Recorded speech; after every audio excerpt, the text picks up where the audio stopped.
Well, Rudy is 0-1 after starting the season with a loss on the road against Miami, a top 10 matchup at the time. Actually, I think both those teams are still ranked in the top 10 in most people's top 25s.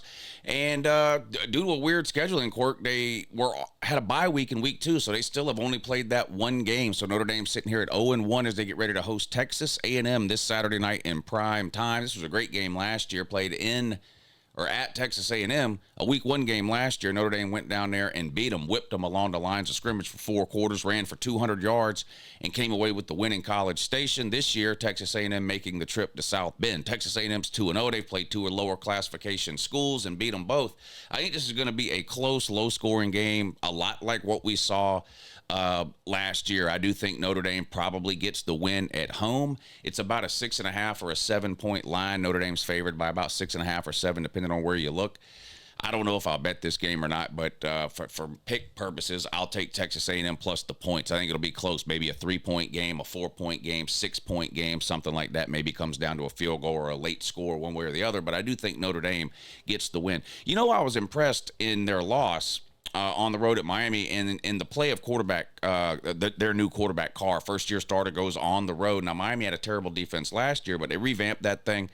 And hard to know for sure, only a couple of weeks into the season, but from what we've seen so far from the Miami defense, it looks a lot better than what we saw last year. So while he didn't go down there and put up video game numbers or light up the scoreboard, I thought he played well for a young kid making his first start on the road in a hostile environment. And I would expect, like all young quarterbacks, that he has some improvement every single week of the season as he starts to gain some experience. Now, one thing that helps a young, inexperienced quarterback is having one of the best running backs in all of college football lined up behind you, and that's what he has in running back Jeremiah Love. And it kind of surprised me, actually, a little in the Miami game that they didn't lean more on Jeremiah Love, Notre Dame I'm talking about.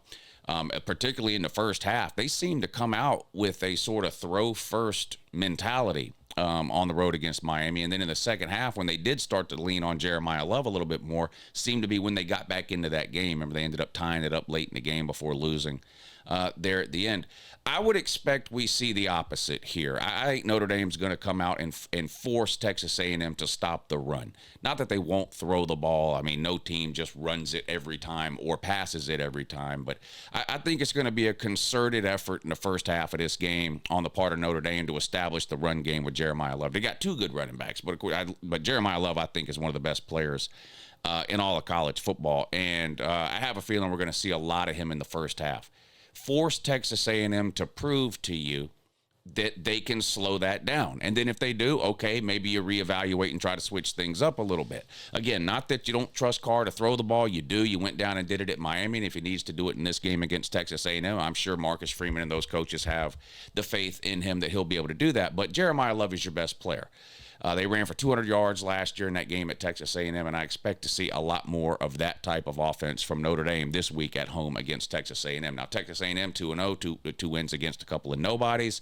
They've got Marcel Reed at quarterback, who got a little dinged up in their game against, I believe it was Utah State, but is expected to be good to go in this one, and they're going to need him. He's an exciting player. He's talented. He's one of these, he can he's like a momentum changer. He can make one of these crazy plays. He likes to run around. He plays the same way Lenore Sellers plays. He may not be quite at the level that Lenore Sellers is at. He definitely doesn't get the attention or the media hype of Lenore Sellers, the quarterback at South Carolina, but they play a similar style of football. And if he gets going, if he gets some confidence, can gain some confidence early in this game, I think that would be a huge benefit for Texas A&M, who I think is going to be looking to keep this thing close with Notre Dame. I do think Notre Dame is the better and more talented team. Interesting coaching matchup here. I actually really like Mike Elko. It was sort of a miracle what he did at Duke. Now he takes over at Texas A&M. This game last year was his first ever game as the head coach at Texas A&M. So he came right out of the gates with a beast of a game last year, a game he lost, obviously. At home, he gets a chance to redeem that this week on the road in South Bend. But I like Mike Elko. They were close to making the SEC championship game last year. It doesn't get a lot of mention, really, but their game against Texas to wrap up the regular season last year, that rivalry game that we hadn't seen in so long that we finally got to see again, a home game for Texas A&M. Had they beat Texas that night, they would have made the trip to Atlanta for the SEC championship game. Now, they came up short, and so that's all that matters in the end. But the point is, people look at Texas A&M's record last year, they see it at 8-4, and they go, oh, well, typical Texas 8-4. That's their record every year, just another ho-hum type of year. And yeah, in the end, that's what it was. I mean, in the end, it doesn't matter whether you lose your fourth game in week 12 or week 6. 8-4 is 8-4, right? But the point is, they were close to contending for a playoff spot last year. All they needed to do was get that win over Texas, and they would have punched their ticket to the SEC championship game. And once you get there, who knows, anything can happen, right? But they didn't, and so the 8-4 jokes continue. But now we're year 2 into Mike Elko, and I do expect Texas A&M to be a better team all around this year than they were last year. What will that mean for their record? Well, that's a different conversation. You can be a better team and have a worse record sometimes, or the same record, because other teams are getting better and worse too. They're not staying still while you're moving up and down. But anyway, I do expect Texas A&M to be a little bit better this year, especially if they can keep Marcel Reed healthy for the entirety of the year, which of course they didn't have him all of last year. This is going to be a really good game. I am leaning the home team here, Notre Dame. I think they're the more talented team. I think they've got the best playmaker on the field in Jeremiah Love. And I was impressed with what I saw from their young quarterback on the road at Miami, even though they lost that game.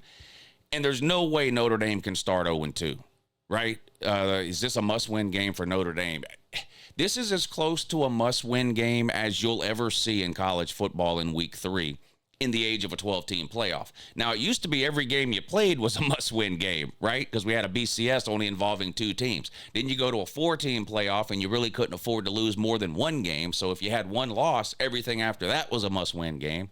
Now in a 12-team playoff, you can afford generally to lose a couple of games. But I don't know if that's the case if you're Notre Dame. Notre Dame has some benefits and some drawbacks in their choice to not join a conference. It's like anything else in life. There's some positive and there's some negative. And one of the negatives for Notre Dame is that they don't have – there's 2 ways to get into the college football playoff, right? You can win your conference or you can get in as an at-large. Well, Notre Dame's not in a conference, so that takes away one of the routes for Notre Dame to potentially play their way into the postseason.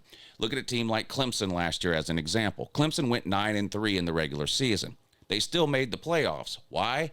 They qualified for their conference championship game and then won it, which guaranteed them a spot in that 12-team playoff.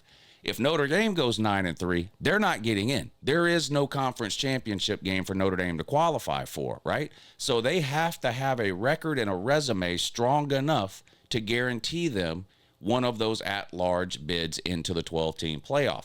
And starting out the season 0-2 would really be setting themselves up to dig out of a massive hole here at the start of the season, a hole that I don't know that they could dig out of.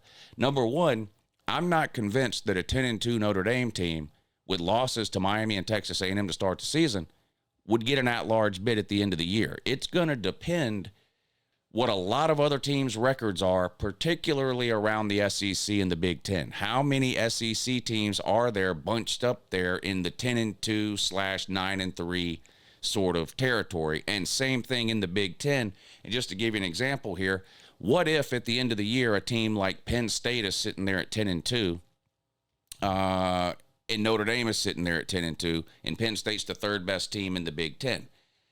Well, Penn State's probably getting in, and that could mean that there's then not a spot there for Notre Dame. So this seems like as close to a must-win game as you can get for week 3 of the college football season. I expect Notre Dame to come out and play that way, and I do think they will get the win at home against Texas A&M. I think it'll be close and low scoring, so I'll take Texas A&M and the points, but I think Rudy gets the W and improves to 1-1. Texas A&M falls to 2-1. All right, I appreciate you watching. Let me know down below what you think, and have a good morning.